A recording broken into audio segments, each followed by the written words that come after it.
मुख्तार अंसारी एक था, लेकिन उसके मानने वालों का नजरिया अलग अलग था। कोई उसे माफिया समझता तो कोई उसे गरीबों का मसीहा। आज हम इन दोनों मुद्दे पर आपको मुख्तार अंसारी की कुछ बातें बताएंगे। आगे आपको समझना है कि मुख्तार अंसारी माफिया था या फिर वो गरीबों का मसीहा था। स्क्रीन पर जो आपको तस्वीर दिख रही है ये मुख्तार अंसारी के बचपन में टीचर थे। इन्होंने मुख्तार अंसारी को पढ़ाया है और इनके नाम के आगे राय लगता है। और जब ये एक मीडिया वाले को इंटरव्यू दे रहे थे उस वक्त बात करते हुए ये रो दिए थे। बाकी ऐसे न जाने कितने लोग मुख्तार अंसारी के आखिरी वक्त में, जब मुख्तार अंसारी की आखिरी रस्म अदा की जा रही थी, उस वक्त उनके घर, उनके फाटक के पास लोग मौजूद थे। मुख्तार अंसारी को चाहने वाले दोनों ही धर्म में थे। ये बात जब मुख्तार अंसारी लखनऊ जेल में थे उस वक्त की है। लखनऊ जेल में मुख्तार अंसारी से एक व्यक्ति मुलाकात करने के लिए आता है। जब वो व्यक्ति जेल के अंदर आता है तो जेल के स्टाफ उसकी चेकिंग करना चाहते हैं, तो मुख्तार अंसारी ने पीछे से इशारा करते हुए उन्हें रोका कि ये मेरे आदमी हैं, इसे नहीं चेक करना है। उस वक्त वहाँ के जेलर, उन्होंने मुख्तार अंसारी से कहा कि बगैर चेकिंग किए मैं इसे अंदर नहीं जाने दूंगा। इस पर मुख्तार अंसारी और उस जेलर के बीच काफ़ी बहस भी हुई और बहस होते होते मुख्तार अंसारी से जो व्यक्ति मिलने आया था वो अपने साथ पिस्टल भी लेकर आया था और जेलर से मुख्तार अंसारी की बहस के बीच मुख्तार अंसारी ने उस व्यक्ति से पिस्टल लिया और जेलर के ऊपर तान दिया। उसके बाद फिर बीच बचाव में पुलिस वालों ने एक दूसरे को अलग किया। फिर कुछ दिन बाद मुख्तार अंसारी का ट्रांसफ़र हो जाता है गाज़ीपुर जेल में। अब मुख्तार अंसारी गाज़ीपुर जेल में वापस आ चुके थे और उसके बाद फिर कुछ ही दिनों के बाद लखनऊ के जो जेलर थे उनका भी ट्रांसफ़र गाज़ीपुर जेल में हो जाता है। और उनके पास जब ये ट्रांसफ़र ऑर्डर आता है, ट्रांसफ़र ऑर्डर को देखने के बाद जेलर ने अपने आला अफसरान से ये अपील की थी कि मुझे गाज़ीपुर नहीं भेजा जाए। उसकी वजह जेलर ने खुद बताया था एक इंटरव्यू में कि गाज़ीपुर की जेल में लगभग 90% आदमी मुख्तार अंसारी के खुद के आदमी थे और लगभग 80% पुलिस स्टाफ जो वहाँ के थे वो भी मुख्तार अंसारी के ही आदमी थे। उसके बाद फिर मुख्तार अंसारी का ट्रांसफ़र दूसरे जेल में हो जाता है और ये बात वहीं पर ख़त्म नहीं होती।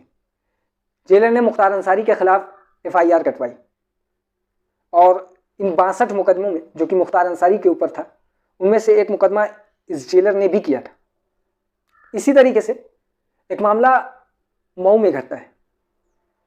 मऊ ज़िले में मुस्लिम आबादी ज़्यादा थी और ये बात 90s की है। 90s के वक्त मऊ में हाजियों की तादाद इतनी ज़्यादा हो चुकी थी कि शायद उसके बाद से आज 2024 तक इतनी तादाद हज करने जाने वालों की नहीं हुई। उस वक्त हाजी रेलवे स्टेशन पर आ रहे थे और हाजियों के घर वाले जो हज करने जा रहे थे, उनके घर वाले अपने फैमिली वालों को स्टेशन पर छोड़ने आ रहे थे और भीड़ इतनी ज़्यादा हो चुकी थी कि प्रशासन के पांव फूल चुके थे।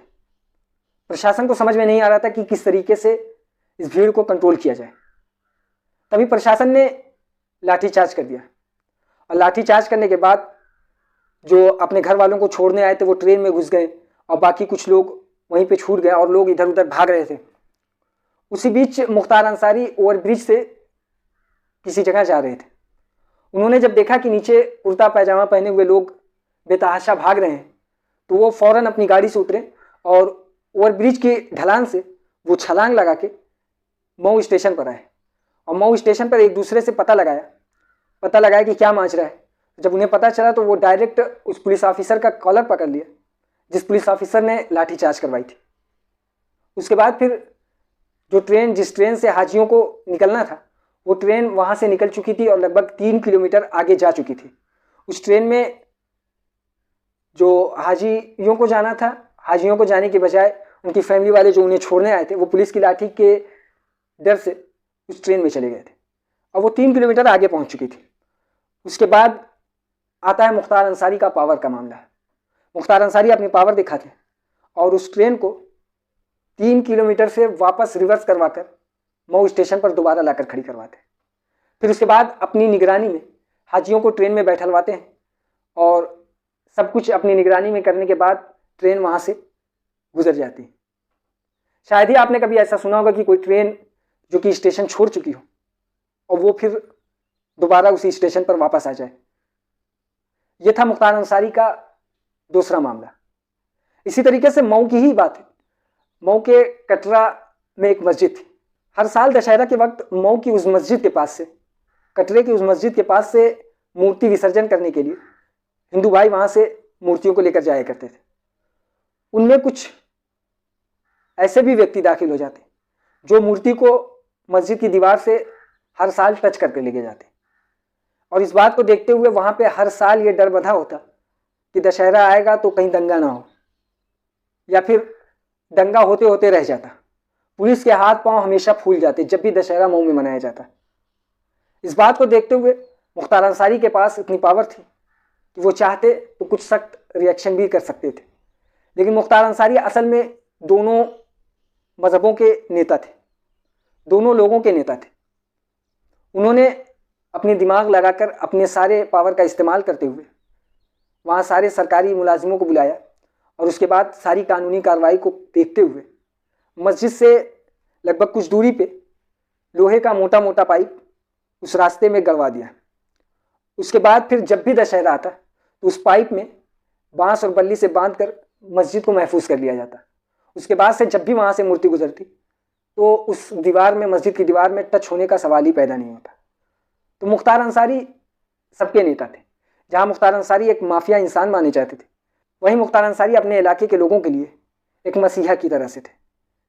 जबकि गाजीपुर शहर में जिस सीट से अफजाल अंसारी इलेक्शन लड़ते हैं, या जिस सीट से अफजाल अंसारी मुख्तार अंसारी के ख़ानदान के लगातार 42-45 सालों से MP की सीट उनके ख़ानदान में आती, वो सीट में मुस्लिम आबादी सिर्फ 11% है और हिंदू आबादी 89% है।